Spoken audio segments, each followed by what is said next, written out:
Welcome back. We are back, Sheila. Serious and Silly, season 3. We are back on the air. We are back in person. So happy to have students on campus. And today we are starting out with a bang. A legend in the sport. You know him as the longtime public address announcer for the Montreal Canadiens. He's called all the great moments since I've been watching hockey, since Saku Koivu's return, the 12-minute standing ovation of Maurice Rocket Richard at the opening of the Bell Center. And in the summer, just a couple months ago, he got to, cover the Stanley Cup final, which was the highlight of my summer. And Sheila, I watch a lot of sports. There's nobody better at his job than this man. He is simply the best. Nobody better. Michel Lacroix, welcome to Champlain College. How are you? Welcome. Sheila, Scott, it's a pleasure for me to join you guys. It is our pleasure, and I'm not just saying that when I say. After such an intro, I don't really know what I'm going to say. He's the best. There's nobody better. It's not even debatable. But we want to get into what made you the best. So let's start off at the beginning. The public address announcer of the Montreal Canadiens. It seems like such a random job to get into. How did this all start? My first NHL game goes back to 1977. That's a long, long time. At the Montreal Forum way back, I had done previous announcements when I was in CJEP for different type of competitions, sports competition. And eventually, a guy named Michel Lacroix became the general manager of the Quebec Nordiques and eventually the president of the Colorado Avalanche. At the time was involved with the junior team in Laval called Le National de Laval. Among the players who played there was Bob Sauvé, who eventually turned out to be a top goalie in the NHL. And also a name you probably know, Michael Bossy. So I started announcing the games in Laval. From there, somebody said, hey, you might have a good voice to do radio. So I went to CKAC. And then you must remember that back in the 70s, we had what they called Olympic Games. Lucky for me, the director of the competition in track and field, Larry Eldridge, asked me at the time if I'd be interested in announcing the track events during the Olympic Games in 1976. I was 23 at the time. Wow. And I said, why not? Let's have fun doing it. And Claude Mouton, who was with the Montreal Canadiens way back then, said, I might need you just in case we do need backup announcers for the Montreal Canadiens. And eventually, Claude was asked to take care of the press box and all the media. So he had to quit temporarily his job as the PA for the Montreal Canadiens. And then he asked me, would you mind to replace me? And I said, with pleasure. That was March the 30th in 1977. And bingo, I replaced Claude from 77 to 82, 83. Then went on the road with the team as a reporter, radio reporter for CKAC. And eventually came back, replacing Claude once in a while. And when he got sick, that was unfortunately our last Stanley Cup, 92, 93. When Claude died, then Mr. Correa and Saval, who were president and general manager, asked me to come back in the penalty box, and I've been in the penalty box ever since. Have you been in the penalty box longer than Chris Nyland for some of us? Definitely. Yeah. Some of But our, he's a good second, I'll tell you that. Yeah, my introduction did not do him justice, Sheila. This man's been involved in everything you can imagine at the highest level, but because it's only a 10-minute interview, we can't go over everything. But I want to get back to your voice. We had one of the great voices, Keith Morrison, on our show. Shameless plug.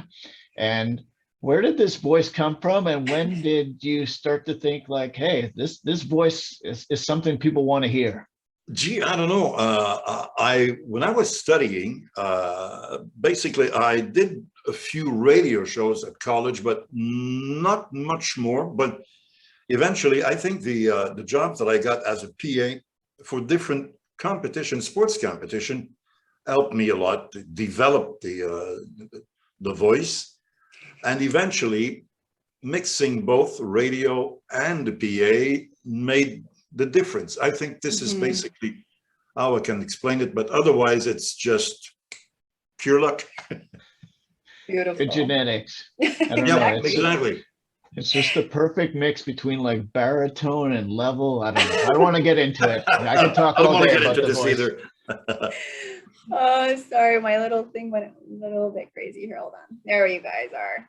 All right. So, Monsieur Lacroix, we were doing research, and through our research, we found, and I hope this is correct, that you actually went to Université du Québec. Yep. Good. And you majored, and you were in sports marketing and communication studies. Is that right? Yep. Okay. In perfect. college, in college, in what you can basically call now sports management, Yes. and at the university in communications. Perfect. Perfect. So our research was good. Scotty, we're really professional. Definitely. We really do our job. Woohoo. Yeah. And we have awesome students here. We have a sports marketing program. Okay. And when we tell them that we did this podcast, they're going to be very excited, and they're going to want to have some advice from you. So what advice would you give to our students that want to get into sports broadcasting? I think basically what's important is to be curious. Look right, look left, look everywhere. Just be curious about everything. Because even though you might be interested in sports, well, you've got to look at other aspects of sports. You've got to look, because economy will definitely affect sports, politics will, environment will.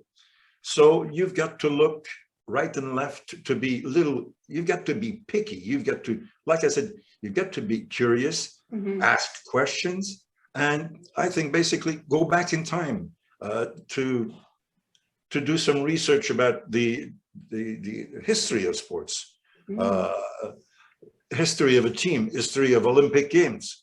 And you'll realize that there are many aspects that can easily be brought up in different ways, in a personal way. And then by developing that talent, I think basically sports broadcast will definitely, you'll get the buzz and you'll say, okay, this is the best job there is. This is the best life there is, definitely. But curiosity is, I think, the best thing you can have. That's great advice. Just to let our students advice. know, Yeah. I refuse to have Mr. Lacroix retire. He's going to keep his job forever and ever, because I can't imagine anyone else doing this. So, No, well, you know what?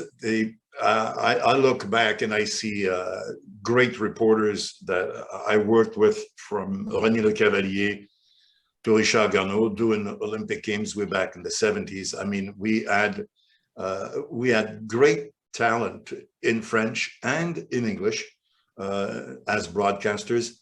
And I was fortunate enough to work with these people to see how they did, how they worked, and to get their advice. Like Richard Garneau, I remember we were together in Lillehammer covering the Olympic Games. And at the time, internet was not so hot, but we were having breakfast and he was reading the Herald Tribune. And I said, well, why the Herald Tribune? He said, you know what? Life goes on, even though we're at the Olympic Games. There's something else in the world that's happening, and we've got to be constantly aware of what's going on around us. And I said, yeah, well, okay, good advice. And show your interest in music, in painting, in geography, history, and bring it back to you. The more you know, the better it is, definitely. And like whenever I come back from Olympic Games, I say, okay, I've got to start to learn Italian, Russian, German. It goes, because you go there and you realize that, oh my God, in Europe they talk 3, 4, 5, 6 languages. Scandinavia, the same thing. Here we've got 2, maybe 3, 3.5, but and by knowing the language, you know the culture, you know the There people. You go. You can talk to the people. And the other, I think, great advice we can all say is that if you want to have a job to talk, you must listen. Listen to the people in order to talk the way you should be talking to them. Oh my gosh, such wise words. Honestly, that was a great answer. That was Sheila, perfect. you can ask a question in Portuguese later. But Maybe, Mr. yes. Lacroix, we have to get I on was to the told that Canadian. Portuguese is one of the toughest languages there is. Really? Yeah. Okay, good. I'm gonna tell my mom. She always yells at me that I don't speak well enough. So I'm gonna say, hey, Mr. Lacroix said it was one of the hardest languages, so get off my case, Mom. So we got to get to the Canadians, Sheila, because All right. people will be mad at us if we don't Okay. talk about our beloved Canadians. What a year we had. It was a crazy year. Kind of stumbled into the playoffs, not much expecting, down 3-1 to the Leafs. You were immersed in it. Can you just give us a little bit about how you felt, especially when the fans were allowed back in the building, what it meant to you, what it meant to the city, what it meant to the team? Yeah, well, first of all, I must admit it was a little crazy when we were there in the building with about 125 people in the Bell Center, and I would ask, ladies and gentlemen, could you please now rise for the national anthem? 125 people looking at me, staring at me, and said, "Okay." No, but and you know what? One thing people didn't really know is that it was really cold in the building, because normally when you get 20,000 people in the building, it warms up the atmosphere. Yeah. We had to work with our winter coats occasionally to be really sure we were on the safe side. But when indeed we finally got back fans, starting with the Toronto Maple Leafs, and then later on, right up to the final, thank God, it definitely gave the players a lot of energy. Even though we wanted to keep the game presentation management just about the same. I mean, we knew, and the players knew, that there was something missing. And it's not only in hockey, but in sports in general. People were saying the same in the NBA or in the golfing world, to give you an example. And we realized that indeed the fans are part of the show. They're a part of the game. And when we got through Toronto, we had a little smile. We had a bigger smile against the Jets. We had a party against the Knights. And then, to be honest with you, we hoped for the best, because we knew that the Tampa Bay Lightning had a heck of a team. But I'd say that it was a wonderful run. We had a party throughout the playoffs. I think our fans deserved it. I think the city deserved it. And when we won that game against Vegas on June the 24th, it was amazing, because we were about, I'd say, 3,500, maybe 4,000 people in the building. And I remember getting a note, an email from our management, and also the Montreal police, saying, well, you must keep your people inside the building, because out there it's a little crazy, and we've got to be really sure that we're going on the safe side. So at the end of the game, celebration and everything, and then I said, ladies and gentlemen, there's one thing, I'd like you to remain in your seats, because the Montreal police is saying that it's not necessarily safe to go out there. Oh my gosh. People were staring at me laughing, but hey, we celebrated. We had time to celebrate. So, but it was quite amazing, to be honest with you. Oh my gosh. Yeah, we showed the world how to celebrate. Just a quick follow-up question, Sheila. Speaking of the introduction, Akiono Canadien, where did that come from? It's so simple, but it's so amazing when he, I don't know, it's just a perfect greeting. Yeah, well, going back to the 70s, we had different ways to introduce the team. We had different ways to announce the team. First, in the 70s and 80s, it was done in French first, then in English. Then we transformed and put it bilingual. Le but du Canadien, Canadiens goal scored by, with only one name, because we were doing the announcement. We've got to do 2 announcements per game, per goal or penalty. And I was looking for something, I'd ask Claude what he thought about it, what the team thought about it. And we came up with something very simple. Accueillons nos Canadiens. No need to translate. Bingo. Ladies and gentlemen, mesdames, messieurs, ladies and gentlemen, here's the team. Bang, here we go. And put a little emotion in there to bring them out on the ice and to transfer the energy from 20,000 people to that team. That's basically the message. And guys, we're behind you. You work hard, we'll work hard. Oh, It was amazing. I have this vision of my head when the But it's 2,500 fun, people came but it's back. fun game after game after game to say, mesdames, messieurs, ladies and gentlemen, then there's a little pause and to get the timing with the players jumping on the ice. That's the way to do it. And the people love it. So, hey, I yeah. love it. He's the best, Sheila. Go ahead. Okay, so speaking, actually, you had mentioned like legendary like names and legendary calls. Obviously, you have a legendary voice, and we wanted to know. We were like debating, like who is it? Who is it? So we wanted to, get it from you. Who was your favorite name to call in your whole experience of over 25 years? Who is your favorite name that rolls off your tongue you just love? I must admit, back in the 70s, that we had a fabulous team. I mean, Larry Robinson, Bob Gainey, Serge Savard, Guy Lapointe, Steve Shutt, Peter Mahovlich, and to top it off, Guy Lafleur. What a great name to announce. I mean, it was fabulous. I remember announcing his name after wonderful goals. I mean, the action. But after Guy came another generation. Then we had Saku Koivu. We had Alex Kovalev with the little accent. So it's hard to say that I do have one preferred name over another, but there are names that are you can get a little more punch out of it. Michael Camilleri, of course, Italian names do have a little tendency to. So we can stretch them out, but Camilleri was fun.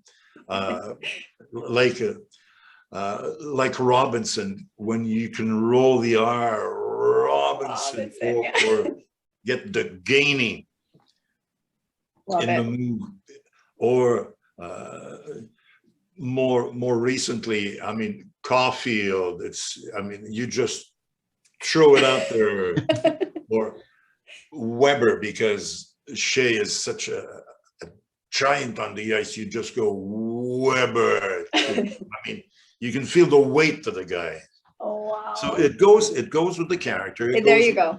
And it also goes with the situation. I think we do have to be really careful. We've got to follow the emotion of the game and to jump in there and say, okay, let's all get together and celebrate that moment. And that's basically what I try to do every time.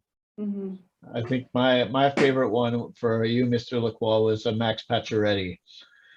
Yeah, Max was fun. It was fun too, I must admit, indeed. Yeah. He had that Pacioretty. I can't do it. I don't do it justice. Oh, you got it good though. Don't quit your day job, Scott.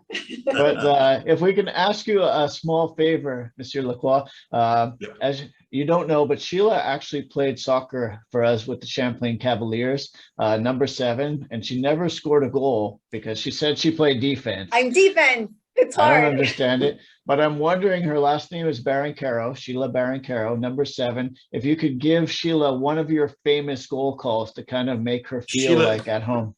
Repeat the family name again. Baron-Caro. Spell it to me. Yeah, BARRANQUEI.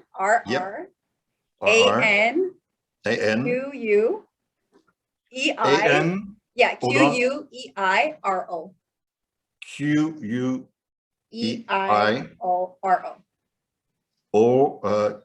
QUEO. EIRO. Putting them on the spot here, Sheila. I know. Baranquillo. Yes. Oh my gosh, that's beautiful. Baranquillo. Number 7. Here we go. Hey, I'll tell you, you should have played hockey. I know. I'll go French and English. Yes. Le but des Cavaliers, goal for the Cavaliers, scored by number 7, Sheila Barranquillo. The crowd goes wild. That was crazy. Sheila scores the winning goal. The Cavaliers win the cup. Bingo. Game over. Oh my God, that just made my day. It made my day. Oh my God, I have to show this to my parents after. My dad's a huge fan. He always watches RDS and the Canadiens. Although I'm gonna say he doesn't like the Canadiens. He really likes you as an announcer very much. Yeah. He really likes you though. He might change. He might change. After this interview, I'm sure he will. So there you go. Bingo. And so if there is a way for our fans and our community to follow you, how would they do that? Like if my dad wants to follow you, how would he do that? Twitter. I'm on Twitter. Okay. I'm not on Facebook because you get to a point where you must go on social medias, and it doesn't make any sense because I can't just keep track. Yeah. And to be honest with you, I've got to look because I don't even remember my address on Twitter. Scotty, do you know? No, I do follow him, but we can put it up when. It's M_Lacroix RDS. Ah, simple. Perfect. Yeah. Perfect. Okay, we'll write in the description. M_Lacroix RDS. I think that's the one. If you're not following him, do it. Go do it right now. Just a quick question to wrap up. We need we need a bold prediction for the 2021-2022 season. Are we going back to the Cup final? You know, I don't. It's a big question. Big question. I hope we will. But recently, I was with Serge Chavard, and Serge is a good friend, and we were talking about how hard it is to following a great year or winning a cup. As a general manager, what can you do? And he said, well, the hardest part is to have a look at the team that brought you to the final and say, okay, we've got to get better. There are guys that are going to be leaving this team. There are new people coming in because after all, there are 30 now general managers that are trying to beat you at it. So you've got to change, constantly be on the move. And I think that our hockey people did a fine job by getting new players in, keeping basically our top players, and hopefully with a few changes right and left. I mean, I think we've got, if I'm not mistaken, 6 players leaving and 6 new players coming in. So I'll definitely have to look at the list to be really sure about the numbers and the names. But otherwise, I think that the core of the team will probably lead us, but it will be different. Remember that last year we were playing in the Canadian division. Now we're back to the good old NHL. Our section is really, really, I'd say, the toughest in the league. So it won't be easy, but let's start with a good start of the season, like we basically did in the last 5, 6, 7 years. And I think that this will definitely ease up things for the rest of the season, for the rest of the year. No matter what happens on the ice, Sheila, we are taking care of off the ice. I told you he's the best, and he's also one of the nicest people. That's what you read from everyone. They just say not only is he great at what he does, but he's one of the nicest people. And we can't thank you enough for joining us, Mr. Lacroix. We're very, very blessed to have you with us today. Thank you so much. Well, Scott and Sheila, it was my pleasure. And hopefully, Sheila, I'll be there to announce your second goal. Oh, yes, exactly. Thank you so much. And if you guys want to keep following our little web series, you can follow us on Champlain Saint-Lambert YouTube page, and we post weekly. So thank you again, honestly, Mr. Lacroix, like you're amazing, and we're very appreciative. My pleasure. All right, take care. All right, bye-bye.